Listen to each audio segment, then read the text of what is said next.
کولاو کو نو ماشاءالله ډېر معیاري ځای هم دی او معیاري سامان یې هم راوړی او معیاري خلک هم دي. زما د ټول باجوړ د خلکو نه التجا ده چې راشي یو ځله ویزټ وکړئ، ځکه چې دا د باجوړ آبادي ده. څوک هم چې کاروبار له وده ورکوي د هغوی لاس او مټې جوړې شي.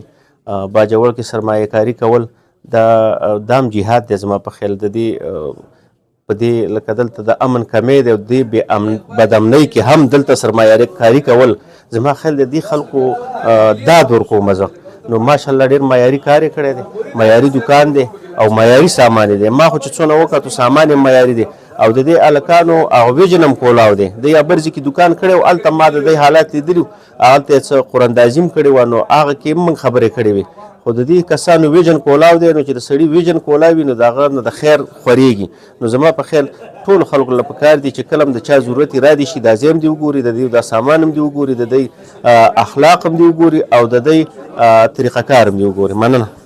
نو زما په خیال باندې یو خو په هغې کرۍ هم ډېره راځي، یو دغه پیاده هم بل چېرته ځي. مخکې به دلته نه میلاوېدو، نو اوس خو دلته میلاوېږي. باید بیا که بدلولی وي نو ته یې په اسانه بدلولی شي. تش دې ملګري ته لاړ شي راشي نو ستا نه خو په هغه کیرج هغه تلوړه راوړو کې 2 روپۍ ځي. او زما په خیال د تیمرګري او د دې فرق هم نشته، ځکه چې تیمرګري والې د کوم ځای نه راوړي هغه دین هغه ځای نه راوړي. نو تاسو ته فایده ده.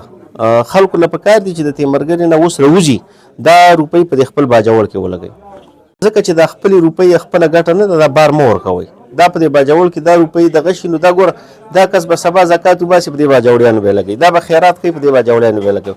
د تیمرګري سړی خو تاسو له دلته نه راځي چې تا له خیر درکړي که نه.